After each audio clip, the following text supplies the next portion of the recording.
White officer tries to kick black woman out of first class, but her husband's identity shocks him. What would you do if someone questioned your worth simply because of how you look? Not your accomplishments, not your integrity, just the color of your skin. This isn't just a hypothetical question. It's exactly what happened to Natalie James on what should have been an ordinary flight. But what started as humiliation quickly turned into a moment no one on that plane would ever forget. Why? Because the man trying to strip her of her dignity had no idea who her husband was, or the storm he was about to unleash. Before we begin, where are you watching from today? Let us know in the comments. If you love inspiring stories of resilience and justice, make sure to hit that like button, share this video, and subscribe for more incredible tales. Your support helps us share these impactful stories with even more people. Now let's get into it. The airport buzzed with its usual symphony of chaos. Suitcases rattled across the polished floors. Flight announcements echoed through the terminals, and passengers hustled to catch their planes. Amid the cacophony, Natalie James walked calmly toward Gate 12. She carried herself with an elegance that turned heads, though not everyone's gaze was friendly. Dressed in a sleek white blouse paired with tailored slacks, she radiated confidence. Her coiled hair framed her face, and a silver bracelet glinted on her wrist as she wheeled a small suitcase behind her. The first-class boarding line was nearly empty, with only a few passengers waiting to step onto the plane. Natalie handed her ticket to the gate agent, who briefly studied her boarding pass before flashing a polite smile. "Enjoy your flight, Mrs. James." "Thank you," Natalie replied warmly, her voice steady and self-assured. She adjusted the strap of her leather handbag and stepped onto the jet bridge. The first-class cabin was a world apart from the chaos of the terminal. Plush leather seats, ample legroom, and the soft hum of luxury surrounded her. Natalie's eyes scanned the space as she located her seat. 3A, a window seat near the front. As she approached, she noticed the man already seated in 3B, the aisle seat beside hers. He was middle-aged, broad-shouldered, and clad in a rumpled button-down shirt. His thinning hair barely covered his scalp, and his face bore a permanent scowl. Natalie caught the faint glint of a badge on his belt. A cop, she thought, noting his demeanor and the way he sprawled in his seat as if he owned the space. She gave him a polite nod as she slid into her seat. The man didn't respond. Instead, he gave her a quick, dismissive glance before turning his attention to his phone.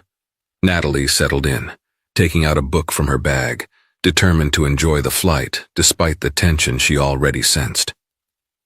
Minutes later, the flight attendant began her pre-departure rounds, offering passengers complimentary beverages. As she reached Natalie's row, the cop leaned toward her, his voice just loud enough for Natalie to hear. "Excuse me, but are you sure this seat belongs to her?" he asked, gesturing toward Natalie with his chin.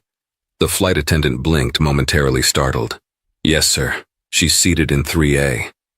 The man chuckled dryly, a low, condescending sound. "I just wanted to make sure. You never know these days." Natalie froze, gripping her book tighter. She turned her head slightly, her eyes meeting the flight attendant's. The young woman offered an apologetic smile before moving on, but the cop's words lingered in the air like a foul odor. Natalie took a deep breath, reminding herself that she didn't owe anyone an explanation for her presence in first class. But the tension in her shoulders refused to ease. The plane continued boarding, the cabin filling with a handful of other passengers. Natalie kept her focus on her book, though the words blurred as her mind replayed the man's remark. She sensed his eyes flicking toward her periodically, as if he were searching for another reason to challenge her presence. Finally, he couldn't help himself. "First class, huh?" he muttered, his voice dripping with sarcasm. "Must have hit the lottery or something." Natalie turned to him, her expression calm but firm. "No, I didn't. But thanks for your concern." Her response caught him off guard. His lips twitched, but he quickly masked his surprise with a smirk. "Sure, just seems surprising, that's all." Natalie tilted her head slightly, her gaze unwavering. "What's surprising?" The man leaned back in his seat, feigning nonchalance. "Oh, nothing. Forget I said anything. But Natalie didn't forget. She knew exactly what he meant. The same subtle digs, the same veiled hostility. She'd encountered it countless times. Each instance was a reminder of the stereotypes people like him clung to, unable to reconcile the sight of a successful black woman with their narrow expectations. As the plane's engines roared to life, signaling their imminent departure, the cop finally dropped his pretense. He flagged down the flight attendant again, his voice louder this time. "Ma'am, I don't think she belongs here," he said, gesturing openly at Natalie. "You need to check her ticket again.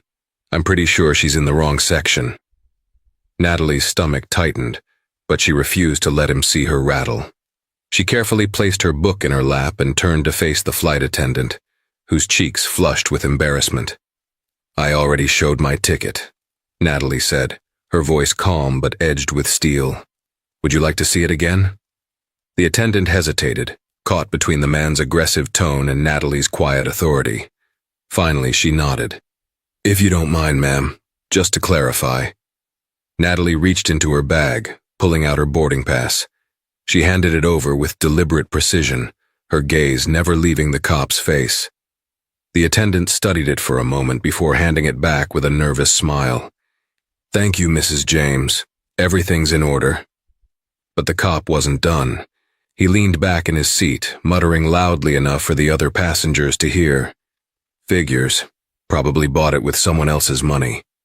Natalie's hands clenched into fists in her lap. She didn't respond, but inside the fire of indignation burned hotter. She would not let this man ruin her flight, but she also wouldn't let his actions go unanswered. Unbeknownst to him, the person who would deliver that answer was already on his way. The plane's cabin hummed with quiet anticipation as the last of the passengers settled into their seats. The flight crew moved with practiced efficiency, preparing for takeoff. Natalie sat upright, her face an unreadable mask of calm, though her heart raced beneath the surface. Her fingers, resting on her book, trembled slightly, not from fear, but from the simmering anger she refused to let boil over. Across the aisle, the man, Officer Brad Taylor, smirked triumphantly, convinced he had successfully put Natalie in her place. He leaned back in his seat, his badge glinting faintly under the cabin lights, as though it were a shield of invincibility. Natalie glanced out the window, her thoughts churning. She had spent years learning to navigate situations like this, to remain composed while the world demanded her patience. But today, something about the man's audacity gnawed at her. This wasn't an isolated incident. It was a reminder of the battles she and others fought daily. Her thoughts were interrupted by the soft chime of the intercom. "Ladies and gentlemen, we're awaiting a final passenger before we can close the cabin doors. Thank you for your patience." Natalie's heart lifted at the announcement. She knew who that final passenger was. Ethan James stepped into the jet bridge, his polished shoes clicking against the metal floor. He was an imposing figure, tall, broad-shouldered, with the kind of presence that commanded attention. His tailored navy suit fit him perfectly, and his gold cufflinks caught the light as he adjusted his sleeves. Ethan had a reputation for precision, both in his courtroom victories as a federal prosecutor and in his personal demeanor. He was always deliberate, calm when others panicked, methodical when others rushed. But now, as he walked toward the plane, there was a storm brewing behind his piercing eyes. Natalie's text had reached him just moments before he left the terminal lounge. Her words were brief, but they carried enough weight to quicken his steps. "An off-duty cop is harassing me. He's trying to have me removed from my seat." The thought of someone, anyone, daring to mistreat his wife filled him with a cold, focused anger. He quickened his pace, his mind already working through how to handle the situation without escalating it further. The cabin fell silent as Ethan entered. His eyes immediately scanned the rows, landing on Natalie. He offered her a brief, reassuring smile before his gaze shifted to the man seated beside her. Brad's posture stiffened slightly, though he quickly masked it with the same smug arrogance. Ethan moved toward them, his movements unhurried but deliberate. The flight attendant greeted him with a nervous smile, recognizing his polished demeanor. "Welcome aboard, Mr. James." Thank you, he replied smoothly, his voice carrying just enough authority to draw the attention of nearby passengers. He stopped at Natalie's row, placing a hand gently on her shoulder. "Everything all right here?" he asked, his tone calm but laced with an undercurrent of tension. Natalie looked up at him, her expression softening for the first time since the confrontation began. "I'm fine," she said quietly, though Ethan could see the exhaustion in her eyes.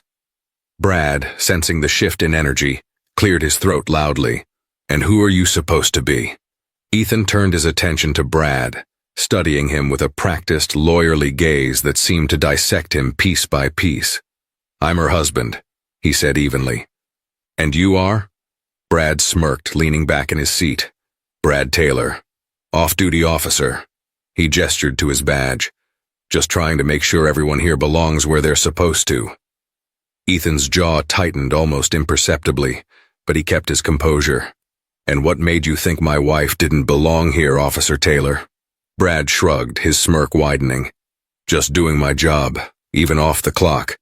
Sometimes people try to sneak into places they don't belong." Ethan's voice dropped, cold and sharp. "Is that so?" The flight attendant, clearly uneasy, stepped forward. "Mr. James, is there an issue we need to resolve here?" Ethan smiled politely at her before speaking loud enough for the surrounding passengers to hear. "Yes, there's an issue. This man," he pointed to Brad, "has been harassing my wife, accusing her of not belonging in her assigned seat despite her providing proof. And now, I'd like to know why." The attendant's face flushed. I wasn't aware," Brad interrupted, his voice raised. "Look, I was just making sure everything was in order. No harm in double-checking, right?" "No harm." Ethan's voice remained calm, but his eyes burned with intensity. "You humiliated her in front of an entire cabin. You abused your authority as an officer to intimidate her. That's more than harm, it's misconduct." Brad's smirk faltered for the first time. "Listen, pal, I don't know who you think you are, but I'm Ethan James," he said, his voice like a hammer striking steel. "Federal prosecutor, and I've dealt with men like you before, men who hide behind a badge to justify their prejudice." Gasps rippled through the cabin as murmurs began spreading among the passengers.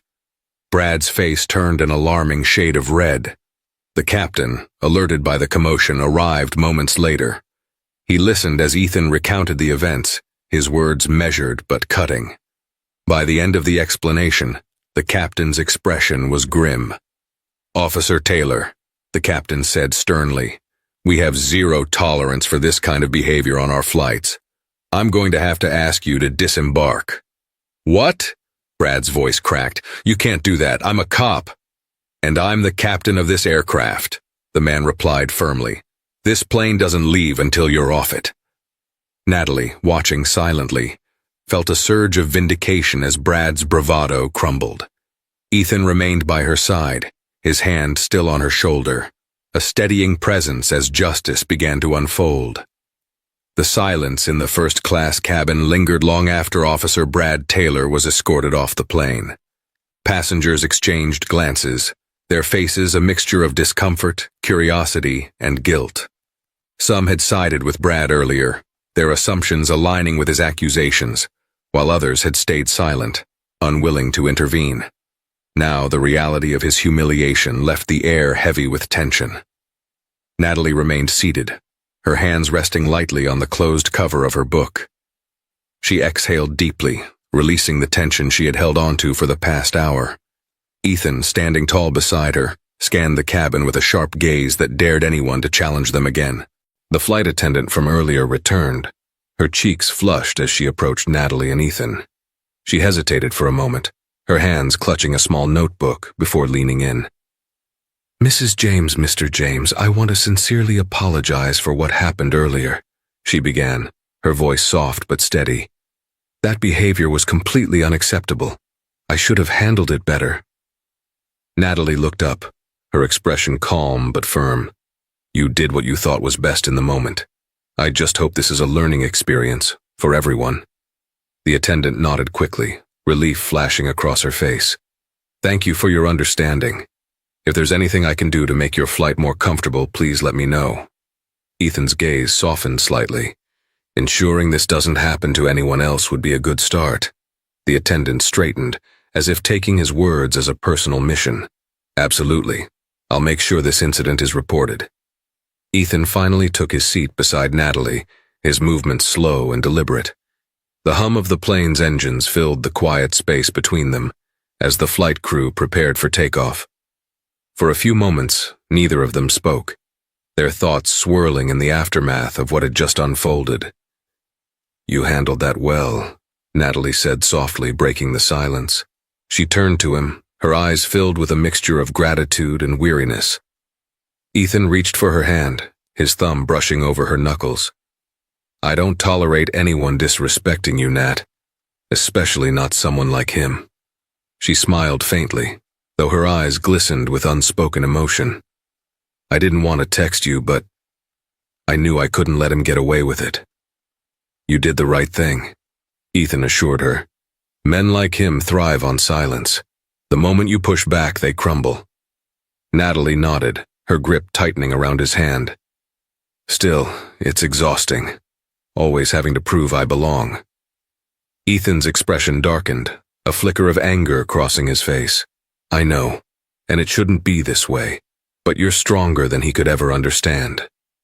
As the plane taxied down the runway, Natalie stared out the window, the lights of the airport blurring into streaks of gold. She thought about how many times she had faced moments like this.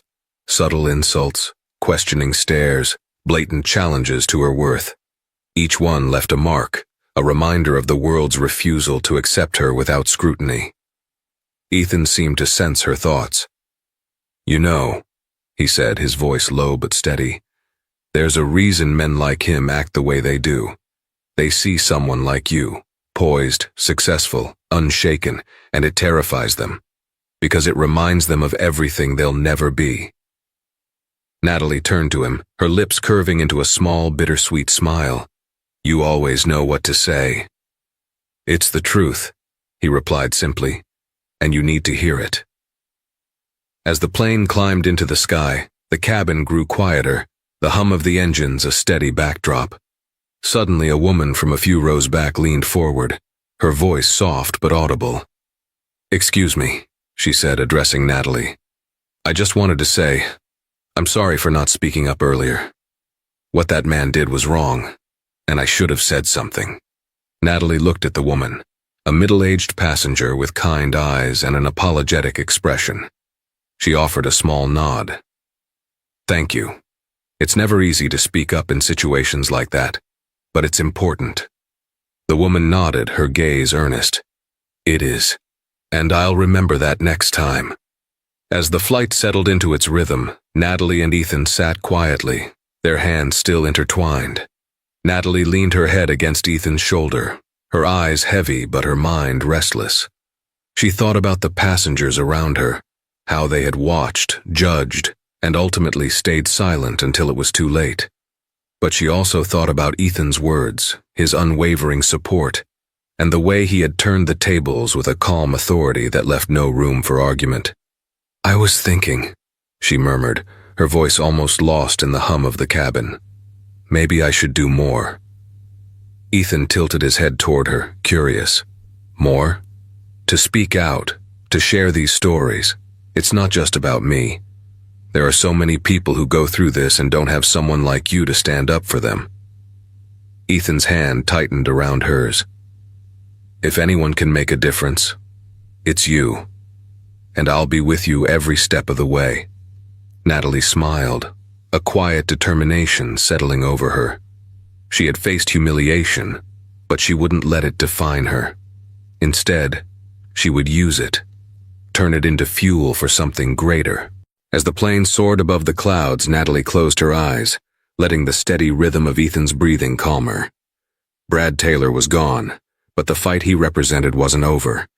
And she knew the battle wasn't just hers, it was for everyone who had been told they didn't belong. Her resolve hardened. This was just one moment in a larger story, and she was determined to ensure the next chapter would be one of justice and change. The cabin lights dimmed, But within Natalie, a fire burned brighter than ever. The flight had settled into its rhythm, with passengers adjusting their seats, flipping through magazines, or scrolling on their phones. But despite the calm facade, the energy in the first-class cabin felt charged, as though everyone was waiting for something to unfold. Natalie leaned back in her seat, her fingers lightly brushing against Ethan's hand. The tension that had gripped her earlier had dissipated, replaced by quiet contemplation. Ethan, ever perceptive, glanced at her. "What's on your mind?" Natalie hesitated, her gaze drifting to the window where the sky stretched endlessly. "I keep thinking about him. About Brad." Ethan's jaw tightened at the name, his protective instincts flaring. "He's irrelevant now, Nat. He's been dealt with." She turned to him, her eyes steady. "For now, yes. But how many others like him are out there? How many people have been humiliated, silenced, or worse, because someone like him felt untouchable?" Ethan studied her for a moment, his expression softening. "Too many," he admitted. "But that's why we fight, why we push back. Men like Brad only have power because too many people let them." Natalie nodded, his words resonating deeply. But even as she processed his reassurance, she couldn't shake the nagging thought that this wasn't over. Not yet. 2 rows back, a hushed conversation began to ripple through the cabin. A man in a crisp business suit leaned toward his companion, whispering animatedly. "I can't believe it," the man said, his voice low but audible enough for nearby passengers to catch snippets. "That cop, Brad Taylor, wasn't it? I've seen his name before. He's been in trouble with internal affairs." His companion, a woman with sharp eyes and a professional demeanor, frowned. "Why wasn't he dismissed then?" "Probably protected by his precinct," the man replied. "But if this gets out, if someone reports him again, he's finished." Natalie caught fragments of the conversation and turned slightly, her curiosity piqued. She exchanged a glance with Ethan, who had also picked up on the murmurs. Ethan leaned closer to her, his voice barely above a whisper. "Sounds like our friend Brad has a history." "That doesn't surprise me," Natalie said, her tone sharp. "Men like him don't just wake up one day and decide to abuse their power. It's a pattern." Ethan's eyes darkened. "Then maybe it's time to break that pattern." As the plane began its descent, the captain's voice crackled over the intercom, thanking passengers for their patience and cooperation during boarding. The mention of cooperation drew a few quiet chuckles and raised eyebrows from those who had witnessed the earlier confrontation. Natalie noticed the glances and the way some passengers quickly looked away when she met their eyes. Ethan, ever the observer, leaned toward her. "They're embarrassed," he said quietly. "Good," Natalie replied, her voice firm. "Maybe next time they'll think twice about staying silent." As the wheels touched down and the plane taxied toward the gate, Natalie felt a sense of closure begin to form. But it was short-lived. The cabin door opened and passengers began to gather their belongings, preparing to disembark. Natalie and Ethan remained seated, letting the rush pass. They had no reason to hurry. They preferred to let the crowd thin out before leaving. Suddenly, a murmur swept through the aisle. At the front of the plane, 2 uniformed officers entered, their faces set in grim determination. They conferred briefly with the flight crew before scanning the cabin. Natalie's breath caught, her eyes narrowing as she realized who they were looking for. Ethan leaned closer. "Looks like someone called ahead," he murmured, a note of satisfaction in his voice. The officers stopped near Natalie's row, addressing the passengers nearby. "Excuse me, did anyone witness an incident involving Officer Brad Taylor earlier on this flight?" A few hesitant hands went up and the officers began taking statements. Ethan watched the scene unfold with quiet satisfaction. "Karma moves fast today," he said. Natalie allowed herself a small smile. "It's about time." As the officers collected their final statements, one of them turned to Natalie and Ethan. "Thank you for your patience. We'll be following up on this incident with the proper authorities." Ethan stood, extending a hand. "I'll be contacting the Department of Justice to ensure this matter is handled thoroughly." The officer nodded, clearly recognizing Ethan's authority. "Understood, sir, and thank you for standing up for what's right." Natalie rose, her posture straight and unyielding. She looked around the cabin, catching the eyes of a few passengers who had avoided her gaze earlier. This time, they didn't look away. As they exited the plane, Natalie felt lighter, as though a weight had been lifted. But it wasn't just relief, it was a sense of purpose. She and Ethan had stood up not just for themselves, but for everyone who had ever been dismissed, belittled, or silenced. In the terminal, Ethan took Natalie's hand as they walked toward the baggage claim. The incident was behind them now, but its impact lingered. Natalie knew it wasn't the end of the fight. It was merely a chapter in a much larger story. "You okay?" Ethan asked, his voice gentle. "I am," Natalie replied. "More than okay. I'm ready." Ethan smiled, his pride evident. "Ready for what?" "For whatever comes next," she said, her voice steady and full of resolve. "Because this isn't just about me. It's about making sure no one else has to go through what we did today." Ethan nodded, squeezing her hand. "And you'll make it happen. I know you will." As they stepped outside, the warm sun bathed them in light, a fitting end to a turbulent day. For Natalie, it wasn't just the end of a flight, it was the beginning of something much greater, and she was ready to face it, one battle at a time. The drive home from the airport was quiet, save for the soft hum of the car's engine. Natalie sat in the passenger seat, her gaze fixed on the passing cityscape. The lights from buildings and street lamps streaked across the window, their glow casting fleeting shadows over her thoughtful expression. Ethan drove with one hand on the wheel, the other resting lightly on Natalie's leg, a silent gesture of support. The confrontation on the plane lingered in both their minds, each detail replaying in vivid clarity. The tension, the injustice, the raw nerve of it all. It hadn't truly dissipated. Instead, it settled into something heavier, more resolute. "Do you think he'll face consequences this time?" Natalie finally asked, breaking the silence. Ethan glanced at her, his brow furrowed. "He will. I'll make sure of it." There was no hesitation in his tone, but Natalie knew the world they lived in. Too often consequences for men like Brad Taylor were fleeting, if they came at all. The systems that protected them were intricate, built to shield rather than hold accountable. "But how far will it go?" she pressed. "A suspension? A slap on the wrist? I can't help but think about how many people like him are still out there doing worse." Ethan sighed, his grip on the wheel tightening. "It's not enough, I know, but every small victory matters, Nat. Today wasn't just about Brad. It was about everyone watching, everyone who saw that behavior and realized it's not acceptable." Natalie nodded, though her heart ached with the weight of the battle ahead. "I just want it to stop, for good." By the time they reached home, the city had grown quiet. Their house, tucked into a serene neighborhood, offered a stark contrast to the chaos of the day. Natalie stepped out of the car and breathed deeply, letting the crisp night air fill her lungs. The soft rustle of leaves and the faint chirping of crickets felt grounding, a reminder that peace was still possible. Inside, Ethan headed to the kitchen to pour them both a glass of wine. Natalie sank into the couch, her body finally relaxing as she kicked off her shoes. The silence between them was comfortable, filled with unspoken understanding. Ethan returned, handing her a glass before settling beside her. "You were incredible today," he said, his voice low. "I know how hard it was to stay composed." Natalie took a sip of her wine, the rich flavor warming her throat. "I didn't feel incredible. I felt tired. Tired of always having to prove myself, defend myself.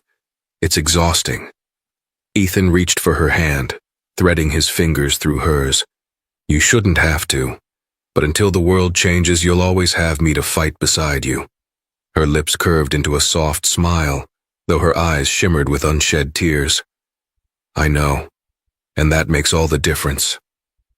The next morning, Natalie woke early, sunlight streaming through the bedroom window. Ethan was still asleep, his breathing deep and steady beside her. She slipped out of bed quietly, grabbing her robe before heading to the kitchen. With a steaming cup of coffee in hand, she sat at the dining table and opened her laptop. The events of the previous day had solidified something within her, a need to do more, to take action beyond the moment. She couldn't let Brad Taylor's behavior become just another forgotten incident. Her fingers hovered over the keyboard as she considered how to begin. Then slowly, she started typing.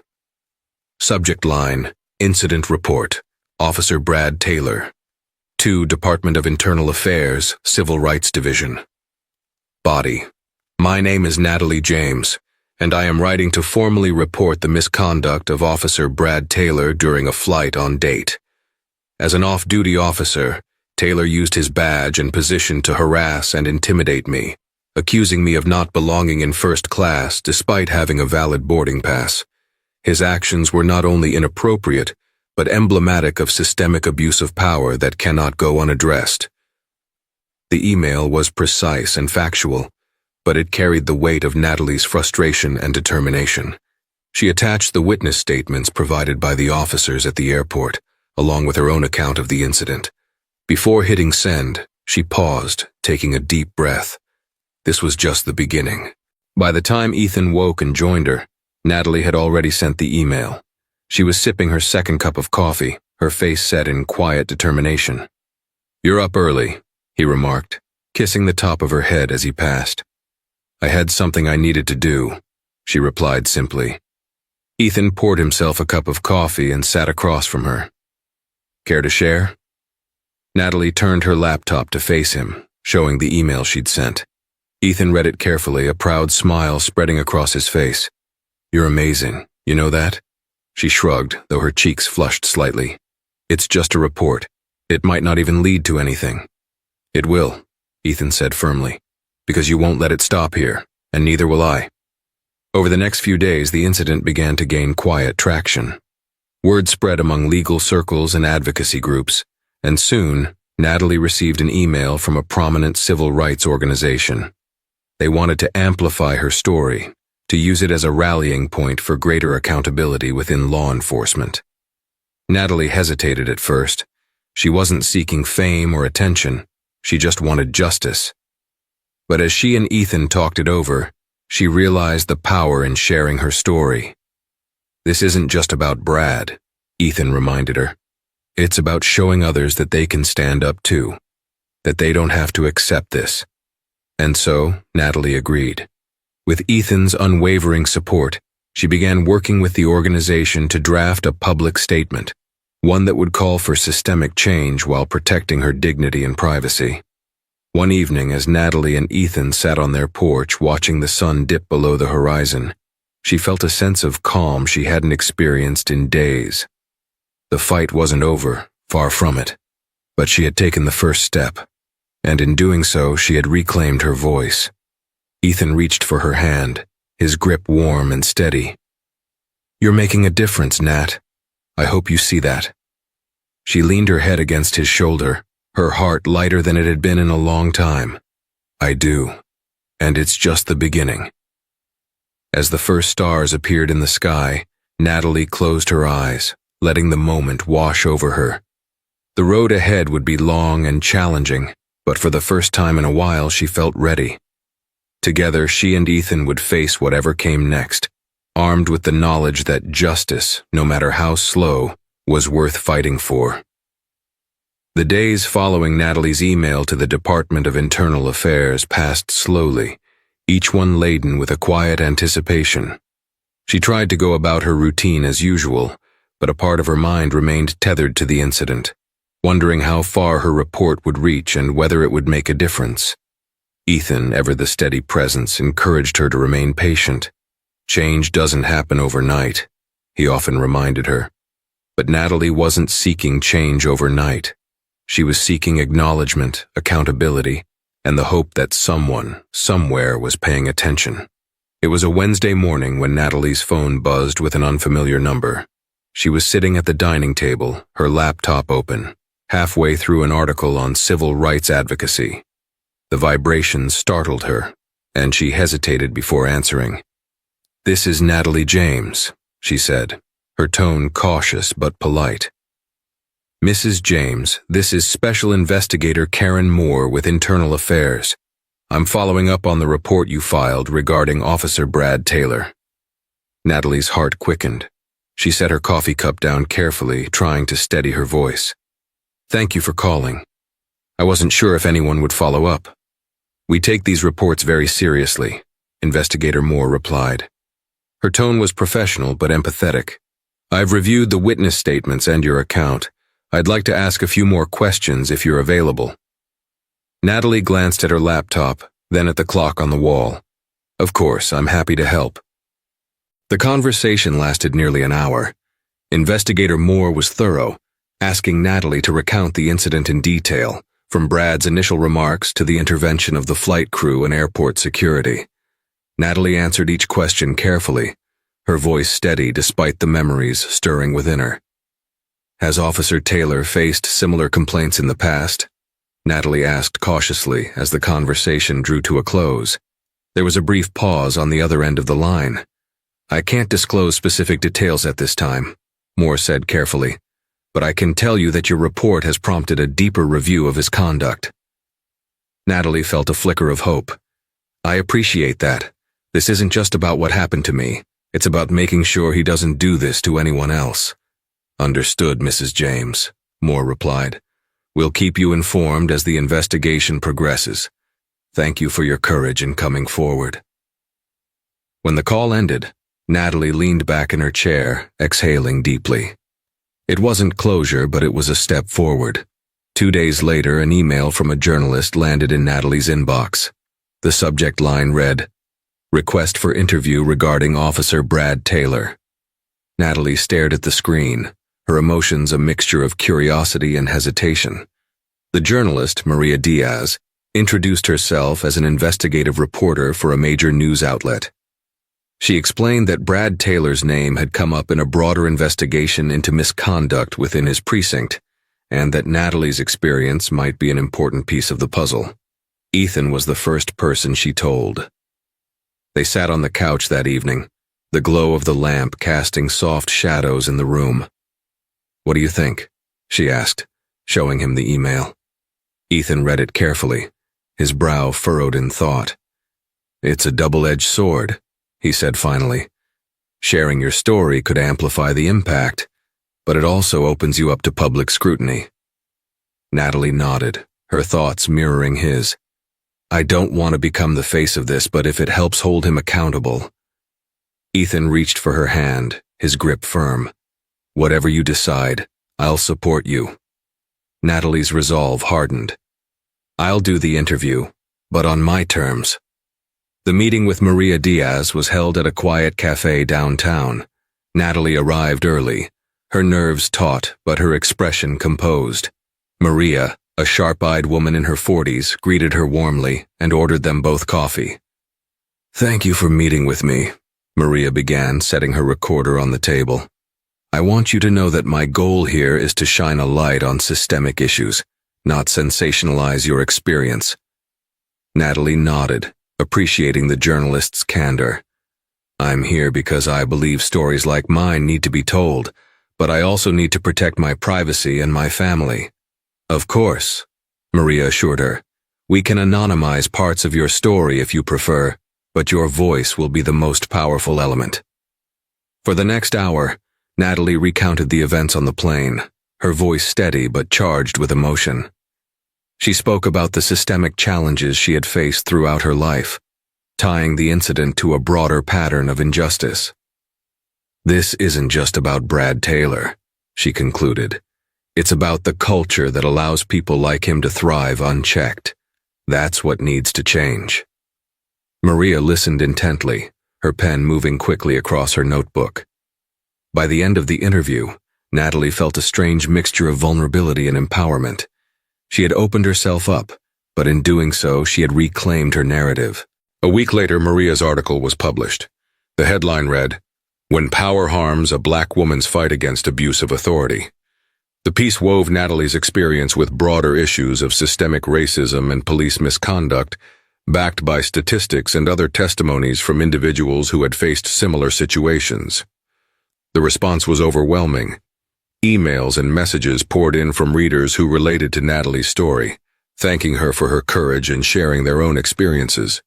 Advocacy groups reached out, offering their support, and most importantly, Internal Affairs expedited its investigation into Brad Taylor, placing him on immediate suspension.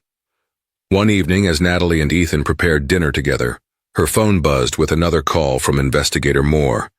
"Mrs. James, I wanted to inform you that Officer Taylor has been formally charged with misconduct. The evidence we've gathered, including your testimony, has been critical in moving this forward."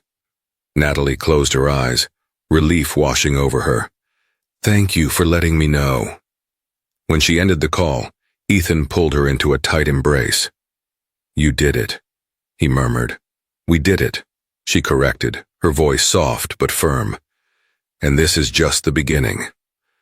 As they sat down to eat, the weight of the past weeks began to lift. Natalie knew the fight wasn't over, but she also knew she wasn't alone in it. The ripples of her courage had reached farther than she had ever imagined, and they would continue to spread. Justice wasn't a single moment. It was a journey, and Natalie was ready to walk it, one step at a time. The weeks that followed brought a sense of clarity to Natalie's life. The echoes of her stand against Brad Taylor reverberated far beyond what she had imagined. Messages of support continued to pour in, some from strangers, others from friends she hadn't spoken to in years. Each one reminded her that her story wasn't just her own. It was part of a larger tapestry of resilience and justice. The investigation into Brad Taylor culminated in his dismissal from the police force, a decision announced publicly by the precinct. While the official statement cited repeated violations of conduct, Natalie knew it was her voice and the voices of others that had forced the system to act. But for Natalie, it wasn't about vengeance or seeing one man fall. It was about the precedent it set, the hope it inspired in those who had long felt powerless. She had turned her pain into action, and in doing so, she had opened the door for others to do the same. One evening, Natalie and Ethan sat together on their porch, watching the sun dip below the horizon. The air was warm, carrying with it the scent of blooming flowers and the promise of a peaceful night. "I've been thinking," Natalie said, breaking the comfortable silence. Ethan turned to her, a smile playing at his lips. "That's always a good thing." She chuckled softly, but her expression grew serious. "I want to do more, not just reacting to what happens, but being proactive. Educating, advocating, creating spaces where people feel empowered to speak up." Ethan nodded, pride evident in his eyes. "You've always had that in you. What's the first step?" Natalie looked out at the horizon, her gaze steady. "I want to start a foundation, something that supports people who face discrimination, helps them navigate the system, and amplifies their stories. If I've learned anything, it's that our voices are our most powerful tools." Ethan reached for her hand, his touch grounding her. "You'll change lives, Nat. I have no doubt." The foundation, aptly named Voices of Justice, launched a few months later. Its mission was clear: to provide resources, legal aid, and a platform for those fighting against discrimination and abuse of power. Natalie poured her heart into it, using her own experience as a guiding light. The ripple effect continued to grow. Stories began emerging from communities across the country, each one a testament to the strength and courage of individuals who refused to stay silent. Natalie's foundation became a beacon of hope, a reminder that even in the face of adversity, change was possible. One evening, as Natalie reviewed emails from people her foundation had helped, Ethan entered the room with 2 glasses of wine. He set one beside her and leaned against the desk, watching her with a quiet smile. "You've come a long way," he said. She looked up at him, her eyes soft but resolute. "We've come a long way." He raised his glass. "To justice, to resilience, and to you." Natalie clinked her glass against his, the sound ringing like a quiet victory. She sipped her wine, savoring the moment, the journey that had brought her here. As the night deepened, Natalie felt a profound sense of peace. The battle she had faced was just one of many, but it had shaped her, strengthened her, and set her on a path of purpose. She had turned her pain into power, her silence into strength, and for the first time in a long time, she felt truly free. And so, Natalie's courage sparked a ripple effect that went far beyond one flight. It became a story of justice, resilience, and the power of standing up for what's right. But this is just one story among many, and the fight for equality continues every day. If you believe in justice, if you believe in change, and if you believe that every voice deserves to be heard, make sure to hit that subscribe button and join us for more stories that inspire, empower, and remind us of what's possible when we stand together. Thank you for watching, and we'll see you in the next video.